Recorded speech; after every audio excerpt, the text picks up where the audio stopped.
अस्सलाम वालेकुम, this is Jio politics with Anila Shahzad. कल एक बड़ी इंटरेस्टिंग खबर आई थी कि कनाडा के प्राइम मिनिस्टर जस्टिन ट्रूडो उनकी रेज़िग्नेशन आ गई है। उनकी पार्टी का इंटरनली भी उनके ऊपर बहुत प्रेशर था कि वो रिज़ाइन कर दें और उनकी मकबूलियत भी जो है वो उसका ग्राफ नीचे से नीचे आता चला गया था। कनाडा के अवाम उनसे खुश नहीं थे क्योंकि इकोनॉमिक इश्यूज़ को वो रिज़ॉल्व नहीं कर पा रहे थे और जो एक रिसेशन का माहौल चल रहा था और मतलब चीज़ों की कीमतें, महँगाई, इन्फ्लेशन ये सब कुछ वो नहीं कर पा रहे थे उसको ठीक। लेकिन जिस बात की तरफ मैं आज तवज्जो आपकी दिलाना चाह रही हूँ वो ये कि ट्रम्प की जो पॉलिसी है वो कुछ ज़्यादा ही ओपन दिखाई दे रही है। मतलब कि ट्रम्प अपनी कुर्सी सदारत पे आने के बाद शायद सिर्फ यूएस के इश्यूज को रिजॉल्व करना या यूएस की जो जैसे वो कहा करता था ना कि अमेरिका फर्स्ट और हम अपनी मसाइल को हल करेंगे और हम जो है आइसोलेशनिस्ट उसको समझा जाता था कि वो दुनिया के ममालिक से अपने ताल्लुकात मतलब उस साथ मेहरी में रखता है और उसको सिर्फ यही परवाह कि यूएस के अंदर क्या हो रहा है। लेकिन यहाँ पर तो अभी वो कुर्सी सदारत पे बैठा भी नहीं है कि वो और उसके जो बहुत ही करीबी दोस्त इलॉन मस्क है वो लाइक दुनिया भर की सियासत के अंदर जो है ना वो कूद पड़ने की बातें कर रहे हैं। अब जिस तरह से ट्रम्प ने ट्रूडो की रेजिग्नेशन आते साथ ही या उसके अभी यानी जमा गोइयां ही चल रही थी कि ट्रूडो जो है वो रिजाइन करने वाला है, तो साथ ही ट्रम्प ने ये बात कही कि कनाडा को यूएस का एक प्रोविंस बन जाना चाहिए, यानी कनाडा को यूएस के अंदर मर्ज हो जाना चाहिए। यानी दूसरे अल्फाज में ये कि आजकल के 21वीं सदी में जबकि हर मुल्क जो है वो अपनी सॉवरेनिटी के ऊपर मुकम्मल इख्तियार रखता है, हर नेशन स्टेट, उस इस दौर में आकर ये कहना कि कनाडा को यूएस का हिस्सा बन जाना चाहिए, तो इन अदर वर्ड्स वो ये कह रहे हैं कि हम कनाडा के ऊपर ऑक्यूपेशन कर लेते हैं, हम उसे यानी ऑक्यूपाई कर लेते हैं। यानी एक मिलिट्री फोर्स के साथ ऑक्यूपाई करना भी एक बात होती है और एक ये भी बात होती है कि आप उसको इतना ज्यादा इकोनॉमिकली कॉर्नर कर लो कि वो कहे कि चलो यार हम आप ही के एडमिनिस्ट्रेशन के अंडर आ सकते हैं। ज़ाहिर है ये मुमकिन तो नहीं है, बिल्कुल नामुमकिन है, क्योंकि कनाडा लैंड वाइज इतना बड़ा एरिया है जो कि यूएस के करीबन बराबर बराबर ही पड़ता है और वो एक बड़ा सिग्निफिकेंट कंट्री है। I mean this is like seems to be a joke जो कि ट्रम्प ने खेली है कनाडा के साथ। लेकिन ज़ाहिर है कनाडा के जो अवाम है, कनाडा की जो हुकूमत है, उनके लिए ये चीज़ जो है काफ़ी तकलीफदेह होगी और मज़ाइका केस, क्योंकि देखिए कनाडा जो है वो यूएस को अपना फर्स्ट डोर नेबर ही नहीं है बल्कि बहुत ही स्टॉच एलाय अपना समझता है और वो उनकी सारी फॉरेन पॉलिसी जो है ना यूएस के मुताबिक चलती है। उनके हर यानी पॉलिसीज के अंदर वो एक दूसरे के साथ मिल के काम करते हैं, तो यानी एक फ्रेंडशिप का जो है वो बहुत गहरा आपस के अंदर उनसर है। तो अगर ट्रम्प इस किस्म की अग्रेसिव किस्म की बातें करेगा तो वो फ्रेंडशिप कैसे लेकर आगे चल सकेंगे ये दोनों ममालिक। मजीद आगे चलते हैं, ट्रम्प ने कुछ ही दिन पहले, कुछ अर्से पहले ये बात भी कह दी थी कि ग्रीनलैंड जो है, जो कि कनाडा से ऊपर का एक मुल्क है, मैं आपको गूगल अर्थ से भी दिखा देती हूँ, ये अमेरिका है और ये कनाडा है, ठीक है, और इसके भी ऊपर ये जो बर्फपोश किस्म का एक कंट्री आपको दिखाई दे रही है ये है ग्रीनलैंड। तो ट्रम्प ने ना सिर्फ ये कहा कि पूरा का पूरा कनाडा, जिसका आप लैंड एरिया देख रहे हो कि ऑलमोस्ट यूएस के बराबर ही है और बहुत बड़ा ये कंट्री है और ट्रम्प का ये कहना कि कनाडा भी यूएस का प्रोविंस बन जाए और ग्रीनलैंड भी जो है ये हमारा ही है, तो इसको हमने यूएस के अंदर शामिल कर लेते हैं नक्शे में। तो ये बात उसने कही थी और उसी के बाद उसका जो बेटा है ट्रम्प जूनियर वो ग्रीनलैंड के अंदर पहुंच भी गया है कल के दिन, और उसने वहां पे लैंड करके जो है ना बड़ी अपनी जो है वो इस्तकबाल करवाया है कि भाई वाकई हम लोग जैसे कि ग्रीनलैंड को यूएस का हिस्सा बनाने लगे। सो मतलब अगर इतनी बड़ी बड़ी काम ट्रम्प करने लगा है कुर्सी सदारत पे बैठने से पहले ही, अपनी इनॉग्रेशन से पहले ही, तो जब ये पावर में आ जाएगा तो फिर ये क्या क्या करेगा और दुनिया को किस तरह ट्रीट करेगा। जैसे कि ये सारी एक प्लेट में रखी हुई डिशेस हैं जो कि उसने एक एक करके खा जानी है और मतलब मजे लेने हैं, और व्हाट इज मतलब द डेमोक्रेटिक वैल्यूज कहाँ गई इस सारी बातों के बीच में कि दूसरे कंट्रीज का की सॉवरेनिटी को रिस्पेक्ट करना, स्पेशली अपनी एलाइज का, अपने दोस्तों की सॉवरेनिटी का रिस्पेक्ट करना और उनकी पॉलिटिक्स में इस तरह से कूद करके नहीं आ जाना। मतलब अगर कुछ भी पॉलिटिक्स दो ममालिक के बीच में होती है तो वो डिप्लोमेसी के थ्रू होती है, वो दफ्तरों में बैठकर, टेबल पे बैठकर बातें की जाती है। इस तरह तो नहीं कि आप मीडिया के सामने ऐलान कर दो या ट्विटर पे जाके कोई ट्वीट कर दो कि हाँ कल से हमें ग्रीनलैंड को जो ना हमारे मुल्क का हिस्सा बन जाना चाहिए। सो इस तरह की बातें हो रही है और इलॉन मस्क के बारे में बड़ा इंटरेस्टिंग कि इलॉन मस्क जो है वो दुनिया का सबसे अमीर तरीन इंसान है। 400 बिलियन से बढ़ के कुछ एस्टिमेट्स के मुताबिक इसकी नेट वर्थ है। और टेस्ला जो एक हाइब्रिड कार्स की और मतलब और जदीद तरीन कार्स की जो एक कंपनी है वो उसका ये मालिक है। उसके अलावा उसके और भी प्रोजेक्ट्स हैं। ये मतलब स्पेस ट्रैवल के लिए भी मतलब रिसर्च वर्क में इन्वॉल्व अपने आप को इसने किया हुआ है कि हम कोई स्पेस शटल बनाएंगे और हम लाइक मार्स में चले जाएंगे या किसी और प्लैनेट में चले जाएंगे। और इस तरह के और भी वेंचर्स इसके बहुत सारे हैं डिफरेंट डिफरेंट। और कुछ ही अरसे पहले आपको जैसे पता है कि इलॉन मस्क ने ट्विटर को खरीद लिया था। और ट्विटर को खरीदने के बाद इलॉन मस्क ने जो है ना मुकम्मल तौर पे ऐसा लगता है कि सियासत के अंदर कूद पड़ा है वो। क्योंकि आपको पता है ट्विटर एक ऐसा प्लेटफॉर्म है जिसको ज्यादातर सियासतदान जो है ना वो इस्तेमाल करते हैं और अपने मैसेजेस डेली बेसिस पे उसमें डालते हैं। और दुनिया भर के जो लोग हैं जो सियासत की तरफ जिनका रुझान है वो ट्विटर पे डेली ट्विटर को फॉलो करते हैं और अपने फेवरेट लीडर्स को एंडोर्स करते हैं। अपने जो नापसंदीदा लीडर्स हैं उनके खिलाफ पोस्ट करते हैं, उनके ऊपर कमेंट्स करते हैं। तो ट्विटर का मालिक बनने के बाद इलॉन मस्क जो है ना वो एक सियासत का भी अपने आप को बादशाह समझते हैं शुरू हो गया। और हर रोज उसकी एक पॉलिटिकल ट्वीट जो है ना वो भी आ रही हैं और फन ट्वीट्स भी आती हैं। और मतलब हर तरह से वो ट्विटर के अंदर उसने अपनी एक दुनिया बना ली है। तो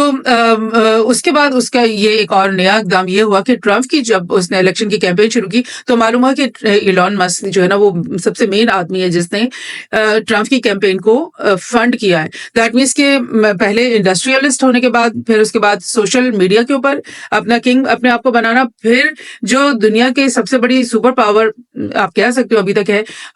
उसकी इलेक्शन कैंपेन को सारा का सारा फंड करना और ट्रंप का यानी आप समझ लें कि फर्स्ट हैंड मैन बन जाना और हर मामले में ट्रंप के साथ आगे खड़े होना और हर मौके पे खड़े होना और हर मामलात के ऊपर अपनी राय का भी इजहार करना। यानी कि एक तरह से ट्रंप ने कुछ कह दिया या इलॉन मस्क ने कुछ कह दिया, दोनों चीजें बराबर दिखाई देने लगी हैं। सो ये चीज हुई है कि ना सिर्फ यूएस की पॉलिटिक्स के अंदर ट्रंप की बयानात इलॉन मस्क के बयानात सामने आ रहे हैं, बल्कि यूरोप के ममालिक के लिए भी इलॉन मस्क के मुख्तलिफ बयानात सामने आए हैं। और यूरोपियन लीडर्स जो है उन्होंने डिनाउंस किया कि इलॉन मस्क जो है ना वो उसका जो इन्फ्लुएंस है हमारे कॉन्टिनेंट में यूरोप के अंदर वो हमें बर्दाश्त नहीं है। और फ्रांस, जर्मनी, नॉर्वे और यूनाइटेड किंगडम, ब्रिटेन यानी इन सबकी जो तरफ से हुकूमतों की तरफ से अलग अलग स्टेटमेंट्स आ गई हैं कल ही के दिन में कि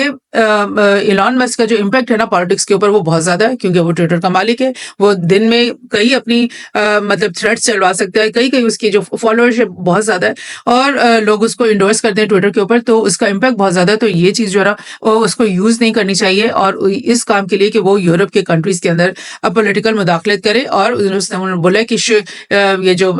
मस्क है he should not involve himself in their countries politics, यानी साफ साफ उन्होंने उसको वार्निंग दे दी है। और भी देख लेते हैं कि Elon Musk help Trump win, now is looking at Europe and many politicians are alarmed. अभी पहले तो उसने बहुत सारे मिलियंस ऑफ डॉलर्स लगा के ट्रंप को की कैंपेन को रन करवाया और ट्रंप को जितवाया एक तरह से। और अब वो यूरोप की तरफ देख रहा है कि यहाँ पर भी मेरी इन्वॉल्वमेंट होनी चाहिए, इधर भी मुझे अपना थोड़ा बहुत पैसा अगर मैं लगाता हूँ तो मुझे यहाँ पे भी मैं हुकूमतें खरीद सकता हूँ, यहाँ पर भी मैं जो है ना अपनी मर्जी पॉलिटिक्स के ऊपर अपना इजहार ख्याल भी कर सकता हूँ और लोगों को मैं अपना पीस ऑफ माइंड भी दे सकता हूँ। मतलब मैं तो मतलब किंग बन गया हूँ इस तरह से। क्योंकि अगर आप कहो ये सोचो खुद से कि हम यूएस जो है वो दुनिया की सबसे बड़ी सुपर पावर है और उसके जो प्रेसिडेंट का जो है मैं फर्स्ट हैंड मैन हूँ, आप खुद सोचो कि वो बंदा और वैसे भी वो दुनिया का सबसे रिचेस्ट पर्सन है, तो आप समझो कि उसके अंदर कितना वो चीज आ रही है और आ गई है, लगता है ऐसे।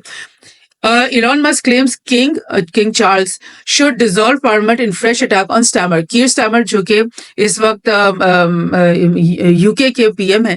उनको अटैक करते हुए कि मतलब वो गलत कर रहा है, उसकी पॉलिसीज गलत हैं और वो ब्रिटेन को नहीं सही तरह चला रहा इलॉन मस्क के ख्याल में। तो उसने डायरेक्टली किंग चार्ल्स को ये मैसेज दिया है कि तुम अपने मुल्क की पार्लियामेंट को डिसॉल्व कर दो। पहली बात ये कि किंग चार्ल्स जो है वो उसके पास ये अथॉरिटी या पावर नहीं है कि वो पार्लियामेंट को डिसॉल्व करे। एक जो पॉलिटिकल स्ट्रक्चर है यूके का उसमें जो किंग है उसको ऑनररी तौर पे वो किंग है, लेकिन वो पॉलिटिक्स में बज़ाहिर इन्वॉल्व नहीं है। अंदर खाते शायद वो इन्वॉल्व होगा, लेकिन मतलब कॉन्स्टिट्यूशनली उसके पास ऐसा कोई पावर नहीं है। लेकिन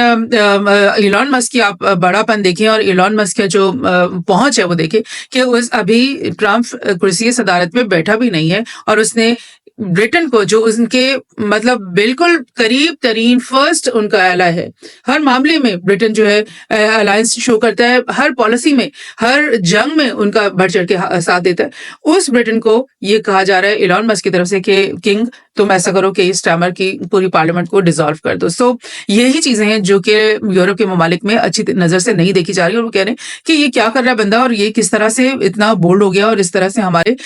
मामलात में किस तरह वो दखल अंदाजी कर रहा है। और जर्मनी में भी ये आवाज उठी है, क्योंकि जर्मनी में जो इलेक्शंस होने वाले हैं, आपको मैंने बताया था कि स्कॉल्स ने रेजिग्नेशन भी दे दी और स्कॉल्स ने नए इलेक्शंस का ऐलान भी कर दिया कि बहुत जल्द उनके कुछ ही महीनों में नए इलेक्शंस होने वाले। तो वो जो कंजर्वेटिव पार्टी है, फार राइट पार्टी है जर्मनी की, AfD के नाम से, जिसकी लीडर है एलिस वीडल, उनकी तारीफ में एलॉन मस्क ने जो है ना एक आर्टिकल लिख दिया है जर्मन न्यूज़पेपर के अंदर। और अगर एलॉन मस्क जो है वो एलिस वीडल की हिमायत शो करेगा, पसंदीदगी शो करेगा, तो दैट मीन्स के यूएस जो है वो इस इलेक्शन में एलिस वीडल की लाइक पसंदीदगी का और उसकी हिमायत का ऐलान कर रहा है, और दैट मीन्स के वो डायरेक्टली जर्मनी की पॉलिटिक्स के अंदर इन्वॉल्व हो रहा है। और ये जर्मनी ने अक्यूज किया मस्क को कि इलेक्शन मेडलिंग कर रहा है, और क्योंकि वो AfD की सपोर्ट कर रहा है। और ये चीज जो है, इसी के बाद ये तमाम जो यूरोपियन कंट्रीज ने ये फर्दन ये मैसेज दिया कि भाई मस्क की जो पॉलिटिकल उसके जो क्लाउड बन गया ना, वो बहुत स्ट्रांग है, इन्फ्लुएंस बहुत स्ट्रांग है, तो लिहाजा वो अपने आप को कंट्रोल करे, कर्टेल करे और हमारे मामलात में बात ना करे। तो थोड़ा सा मैं आपको दिखा दूं कि इलॉन मस्क की जो नेटवर्थ है वो $400 बिलियन है, जो कि टॉप है, और मतलब सबसे रिचेस्ट मैन है ये दुनिया का। और ये तो एक कंजर्वेटिव किस्म की लाइक फिगर है ना, कुछ लोगों के ख्याल में 400 से भी बहुत ज्यादा $बिलियन इसके पास हैं। और जो ट्विटर उसने खरीदा था वो कुछ साल मतलब 2022 में खरीदा था, $44 बिलियन उसने खर्च किए थे। और $44 बिलियन खर्च करने के बाद वो एक सोशल मीडिया का एक तरह से किंग बन गया। आप समझे कि एक पॉलिटिकल प्लेटफॉर्म है ट्विटर, उसका वो किंग बन गया, और उसने समझा कि अब मैं दुनिया की पॉलिटिक्स में पूरी तरह से भरपूर हिस्सा ले सकता हूं। और उसके बाद उसने जो यूएस प्रेसिडेंशियल इलेक्शंस थे जो कुछ ही एक आध महीने पहले जो मुकम्मल हुए, उसके अंदर इसकी जो स्पेंडिंग थी, जो उसकी हिस्सा उसने डाला, वो तकरीबन $260 मिलियन था। कहा बिलियन, 44 बिलियन खर्च करने पड़े ट्विटर को खरीदने के लिए, और जो ट्रम्प को इलेक्शन में जितवाने के लिए फंड करने के लिए सिर्फ 260 मिलियन खर्च करने पड़े। तो ये तो बहुत ही जबरदस्त डील है इलॉन मस्क जैसे बिजनेसमैन के लिए कि $260 मिलियन खर्च करके तुम पूरी यूएस की जो पॉलिटिकल स्पेक्ट्रम है उसको खरीद लो। और उसके बाद आपको पता है कि ट्रम्प ने जीतने से पहले ही ऐलान कर दिया था कि एक डिपार्टमेंट ऑफ एफिशिएंसी वो बनाएंगे डॉज के नाम से, मतलब इलॉन मस्क को जिसका एक बहुत कलीदी मेंबर बना दिया गया। और अब वो इलॉन मस्क हर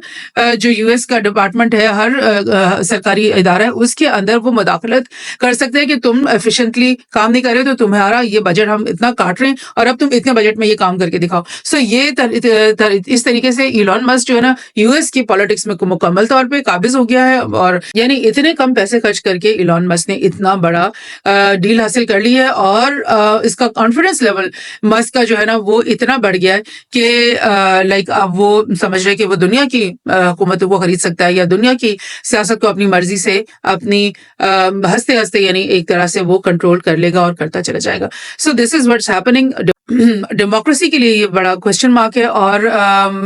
नेशन स्टेट्स के लिए ये बड़ा क्वेश्चन मार्क है कि